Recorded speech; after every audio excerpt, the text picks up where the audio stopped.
Olá, tudo bem? Meu nome é Maria Marra, sou celebrante de casamentos aqui em Minas Gerais, Belo Horizonte, e também sou advogado. Então, várias pessoas me perguntam sobre os aspectos legais do casamento religioso com efeito civil. E eu aqui preparei então uma videoaula rapidinha para falar sobre esses aspectos. Eu já estou aqui com a Constituição aberta, né? Para que você entenda, eu vou falar aqui de acordo com a hierarquia das normas, primeiramente sobre o que diz a Constituição da República, que no seu artigo 226, parágrafo 2º, diz: o casamento religioso tem efeito civil nos termos da lei, tá?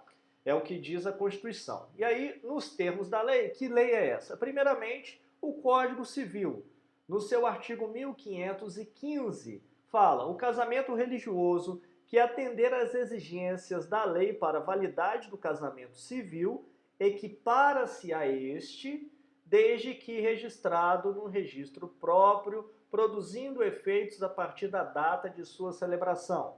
Artigo 1516 diz: o registro do casamento religioso submete-se aos mesmos requisitos exigidos para o casamento civil. Ou seja, para você casar religioso com efeito civil, você precisa seguir tudo aquilo que a lei pede para o casamento civil, ok? Os mesmos requisitos, o mesmo procedimento de habilitação, é tudo igual, tá certo? A Lei 1110 é uma lei de 1950, uma lei bastante antiga, que regulamenta o reconhecimento dos efeitos civis ao casamento religioso. É uma lei que ainda está em vigor, e essa lei fala sobre a habilitação prévia, né, aquela habilitação que o casal faz no cartório antes da data prevista para o casamento, e essa lei 1110 também fala sobre a habilitação posterior, ou seja, para se casar de maneira religiosa com efeito civil, é possível que o casal primeiramente busque o cartório para fazer o processo de habilitação, que é para verificar se há algum impedimento para o casal se casar, mas também é possível que o casal, para obter os efeitos civis do casamento religioso, o casal faça essa habilitação posterior, ou seja, o celebrante religioso celebra aquele casamento e depois do casamento religioso celebrado, o casal leva para o cartório a prova do ato religioso, geralmente um documento assinado ali no dia da celebração religiosa, e com esse documento em mãos, o cartório apresenta esse documento o casal apresenta esse documento no cartório e diz: olha, eu já me casei no religioso e agora quero os efeitos civis sobre este casamento religioso. E aí o cartório vai pegar esse ato, né, a prova desse ato religioso, vai iniciar o processo de habilitação e, se tiver tudo ok, o casal então vai receber a certidão de casamento com a mesma data que foi o casamento religioso, ok? E aí quem estabelece isso é a Lei 1110 de 1950. Agora, aqui em Minas Gerais, nós tínhamos, na verdade, o provimento 260 da Corregedoria do Tribunal de Justiça de Minas Gerais. Eu não sei se você sabe, mas cabe aqui dizer que todos os cartórios do país, eles possuem a sua atividade devidamente regulamentada e fiscalizada pelas corregedorias dos tribunais de justiça de cada estado. Aqui em Minas Gerais, a Corregedoria do Tribunal de Justiça de Minas Gerais, ela em 2013, ela expediu um provimento, né, que é um ato normativo, o provimento 260 de 2013. Esse provimento era aquele que regulamentava as atividades dos cartórios em Minas Gerais. Esse provimento ele foi atualizado ano passado com o provimento conjunto 93 de 2020. Dentro destes provimentos, conforme eu disse, estão regulamentadas todas as atividades dos cartórios em Minas Gerais e especificamente sobre a celebração de casamento. Então, tudo aquilo que o cartório tem que obedecer, e não é opcional, é obrigação, tudo aquilo que o cartório tem que obedecer está estabelecido, então, neste provimento. Aqui em Minas Gerais, o provimento conjunto 93, tá? E aqui, a partir do seu artigo 601 do provimento 93, começa então a falar aquilo que o cartório precisa observar, precisa obedecer para a celebração de casamento. E aqui estão todos os requisitos para o casamento civil. Artigo 601, artigo 602, os seus parágrafos, artigo 603, 604, 605, né? O 606 fala sobre o que o cartório tem que observar para o assento de casamento, né? Para o registro documental daquele casamento. E aqui, a partir do seu artigo 608, fala sobre o casamento religioso com efeito civil, tá? Então, recapitulando, casamento religioso com efeito civil é previsto na Constituição, casamento religioso com efeito civil é previsto no Código Civil, casamento religioso com efeito civil é regulamentado por uma lei específica de 1950 e também é regulamentado pelo provimento, aqui em Minas Gerais, provimento conjunto 93, tá? Então, já começamos a falar sobre o casamento religioso com efeito civil, que é uma obrigação do cartório, não é opcional. O cartório que fala que não pode celebrar casamento religioso com efeito civil está desobedecendo a Constituição, está desobedecendo a lei, está desobedecendo o órgão que regulamenta a sua atividade, tá? Agora, sobre o casamento religioso com efeito civil, de acordo com o provimento conjunto 93, artigo 608 diz: o casamento religioso que atender às exigências da lei para a validade do casamento civil equipara-se a este, desde que registrado no registro próprio, produzindo seus efeitos a partir da data de sua celebração. Está repetindo o que diz o Código Civil, né, a Lei 10.406, e está repetindo também aquilo que diz a Lei 11.10, tá? Então, o provimento aqui está de acordo com a lei. Artigo 609 diz: o registro do casamento religioso se submete aos mesmos requisitos exigidos para o casamento civil. Que requisitos são esses? Vamos lá. Aqui, ó, eu até passei por eles para voltar agora e explicar. Os requisitos são esses, a partir do artigo 601, né?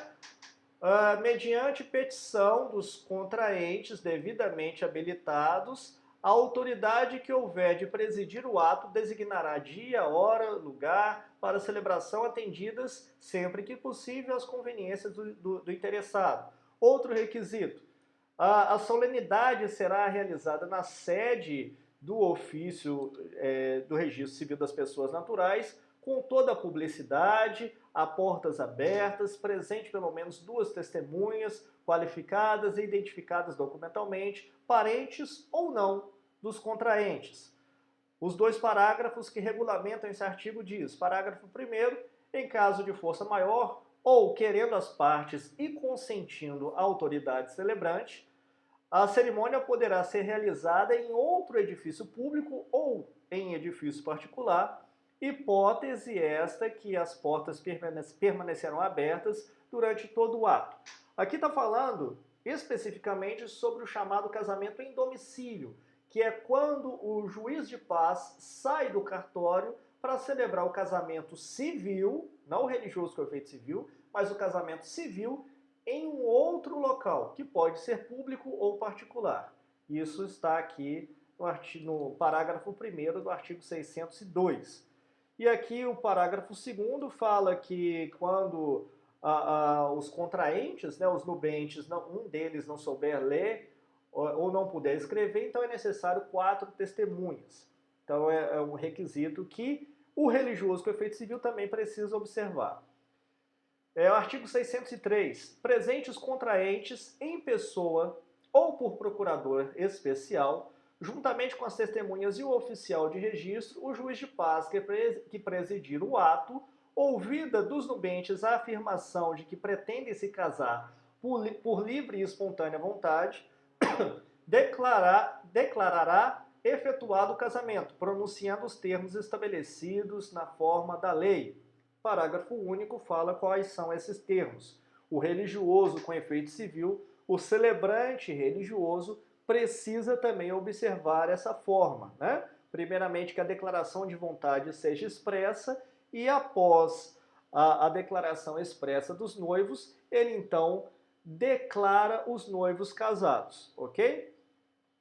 Conforme está escrito aqui no parágrafo único. Artigo 604. A gente está falando aqui dos requisitos que servem para o casamento civil, mas que devem ser observados também para o religioso com efeito civil, conforme a gente leu ali no artigo 608. O artigo 604 diz: a falta ou o impedimento do juiz de paz serão supridos por seu suplente, se houver, ou outro ad hoc designado pelo diretor do foro, obedecidos os requisitos legais. Aí, no caso, fala sobre o juiz de paz não poderia, e aí nomeia, o próprio cartório pode enviar um substituto, né? O artigo 605. Quando algum ou ambos dos contraentes se fizerem representar por mandatário, e aí está falando do casamento por procuração, e isso é raro de acontecer, mas pode acontecer, né, dos noivos não estarem presentes no país, residirem fora, e aí registram uma procuração, e aí duas pessoas representam os noivos aqui. Isso pode acontecer, casamento por procuração. Então o artigo 605 fala: quando algum ou ambos dos contraentes se quiserem representar por mandatário, será apresentada no ato procuração outorgada por instrumento público, então não pode ser procuração particular, tá? Tem que ser aquela registrada no cartório, expedida com antecedência máxima de 90 dias, contendo poderes especiais e a identificação do outro contraente. Parágrafo único, regulamentando aí esse artigo 605. Os assentos do casamento, também requisitos que devem ser observados para o casamento religioso com efeito civil. Aí está falando sobre o documento, né? Aquele documento feito para o casamento civil tem que ter prenome, sobrenome, nacionalidade, data de publicação, tem que ter todos esses requisitos que são requisitos formais para o casamento civil. Mas o documento que o celebrante faz para o casamento religioso com efeito civil também precisa ter tudo isso aí, tá? Conforme a gente viu aqui, o registro do casamento religioso se submete aos mesmos requisitos exigidos para o casamento civil, artigo 609. E aí a gente já leu aqui todos os requisitos, né? Só terminando aqui, o artigo 607 diz: quando o casamento se der em circunscrição diferente daquela da habilitação, o oficial de registro comunicará ao da habilitação aquele fato com os elementos necessários às notações dos respectivos autos. O que está dizendo aqui? Vamos dizer, a habilitação ela está sendo feita em Belo Horizonte, mas os noivos vão se casar em uma cidade vizinha a Belo Horizonte. Ou melhor,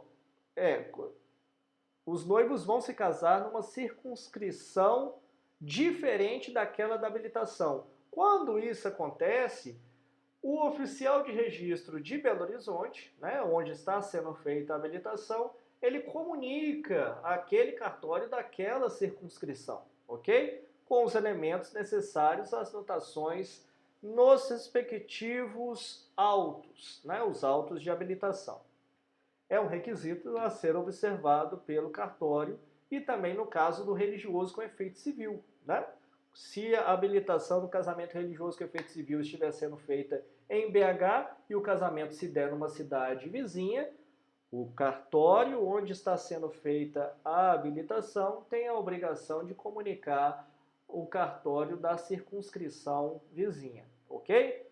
E aí a gente está falando do artigo, a gente já falou do artigo 608, artigo 609, que fala sobre o registro do casamento civil que se submete aos mesmos requisitos. O parágrafo 1º diz: o registro civil do casamento religioso deverá ser promovido dentro de 90 dias da sua celebração. Alguns cartórios até colocam um prazo menor, mas a gente está vendo aqui o provimento 93 falando sobre 90 dias. Então, se eu celebro o casamento hoje, casamento religioso com efeito civil hoje, o casal tem até 90 dias para promover o registro desse casamento, tá? Mediante comunicação do celebrante ao oficial de registro competente ou por iniciativa de qualquer interessado, que apresentará o assento ou termo do casamento religioso ao oficial de registro perante o qual tenha sido processada previamente a respectiva habilitação. Aqui está falando daquele casamento com habilitação prévia, né? Que é previsto na Lei 1110.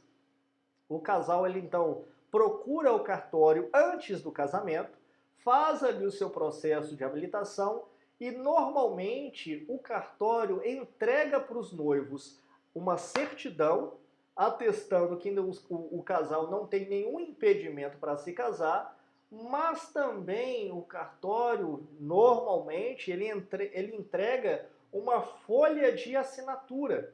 Nessa folha, o celebrante assina, coloca lá os dados da sua instituição, os noivos também assinam e as testemunhas também assinam. Normalmente apenas 2 testemunhas, salvo quando a lei pede que sejam 4 testemunhas, né? Então esse registro, né, depois da celebração, depois de celebrado o casamento religioso, pelo provimento 260, pela Lei 1110, pelo Código Civil, o casal tem até 90 dias, tá? 90 dias para realizar esse registro após a data da celebração. Parágrafo 2º do artigo 609. Aqui diz, ó, será exigido documento comprobatório da existência legal da organização religiosa do celebrante, devidamente registrado, quando não for pública e notória sua existência. Olha, eu celebro casamentos há 12 anos. Se a minha existência não for pública e notória, eu preciso perguntar então aos cartórios o que é ser público e notório. Porque 70% dos casamentos, ou talvez até um pouco mais do que isso, dos casamentos que eu celebro, nesses últimos 12 anos, né? Nos últimos 12 anos, 70% ou até um pouco mais do que isso são casamentos religiosos com efeito civil. Se os cartórios não reconhecem a minha existência como pública e notória, eu então preciso saber o que eu preciso fazer para que a minha existência seja pública e notória, tá bom? Porque não faz sentido exigirem ainda a prova de uma organização religiosa minha. Mas, se exigirem, eu tenho toda a documentação para fornecer. Isso aí não é o problema, tá? Mas você vê aí que essa exigência só faz sentido quando a existência do celebrante ela não é pública e notória, ok? Parágrafo 3º fala, quando o celebrante não for conhecido do oficial de registro, poderá ser exigido o reconhecimento de firma no assento ou no termo do casamento religioso. normalmente os cartórios pedem que a firma do celebrante seja reconhecida. Mas você vê aí no provimento 93 de 2020, assim como já era no provimento do 260 de 2013, você vê que essa exigência ela só faz sentido quando o celebrante não for conhecido do oficial de registro, né? E aí eu fico me perguntando, será que os oficiais de registro ainda não me conhecem nos últimos 12 anos? Se não conhecem, então eu preciso saber o que eu preciso fazer para que eles me conheçam, né? Vamos lá.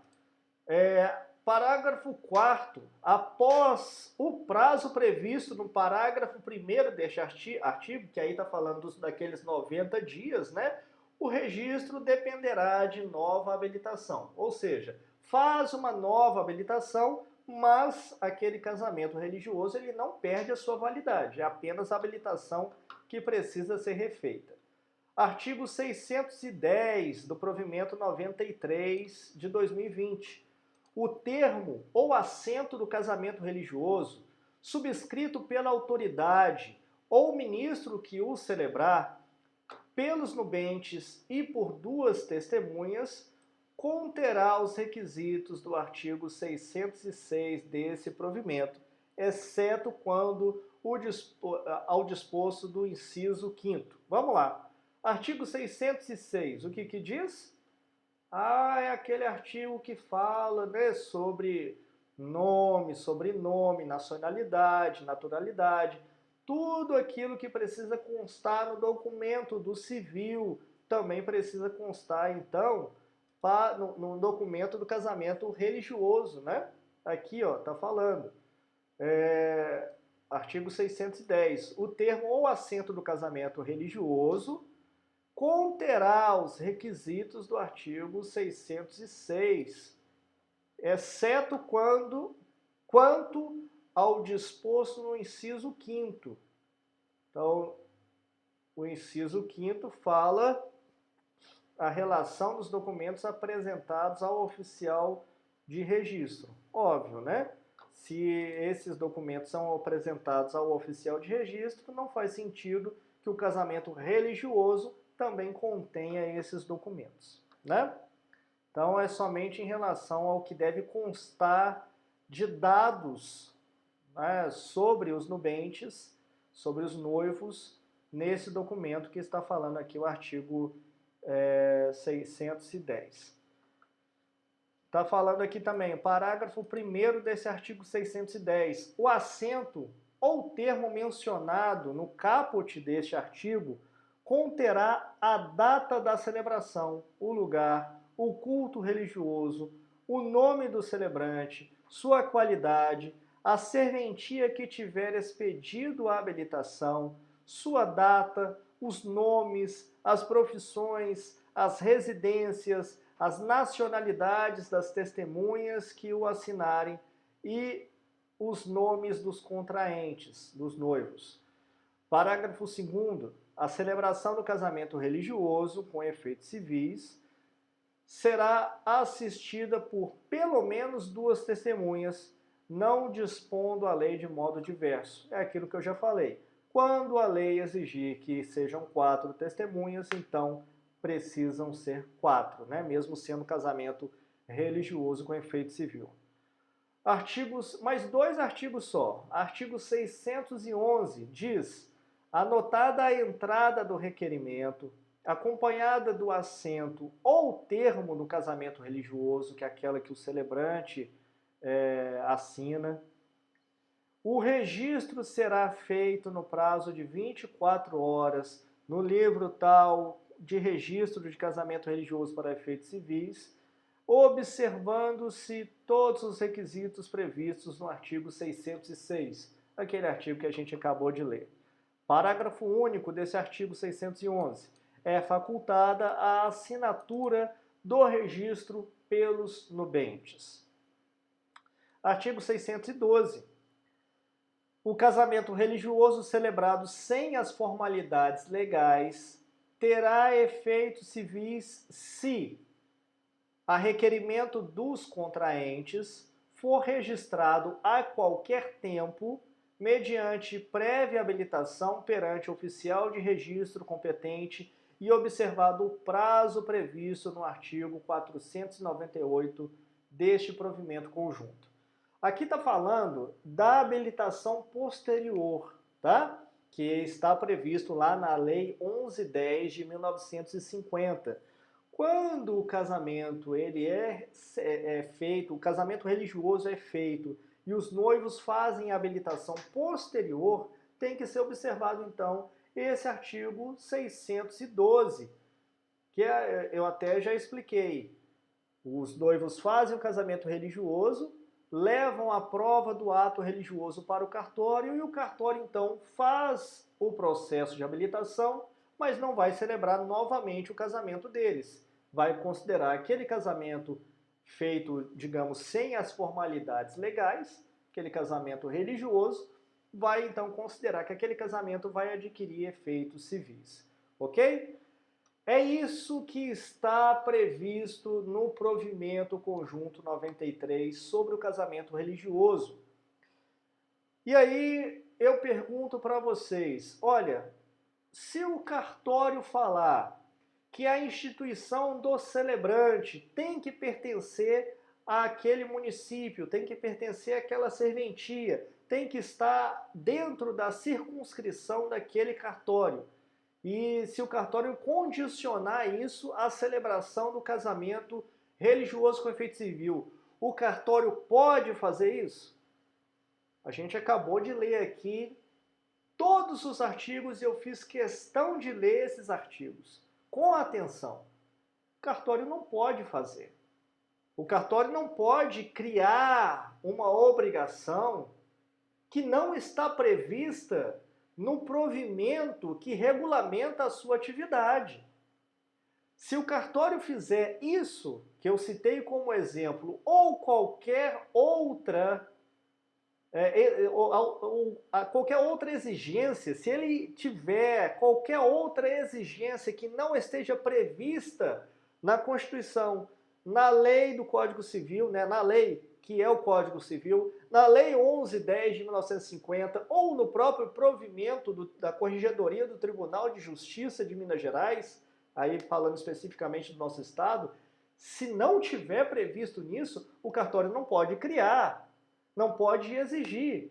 Se ele fizer isso, ele pode ser representado na Corregedoria do Tribunal de Justiça daquele estado para que ele responda a um processo administrativo e, quem sabe, até ter o seu registro cassado, porque está abusando do seu direito, está criando uma obrigação ilegal, inconstitucional. Não pode, de maneira alguma.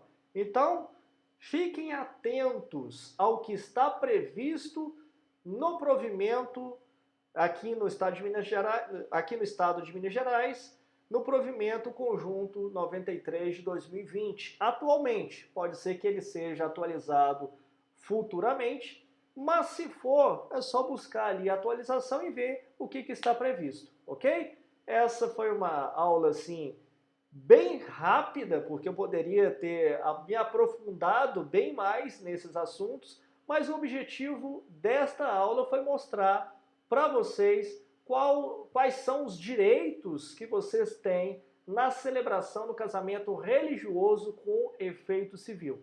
Eu espero que tenha ajudado e até lá, pessoal!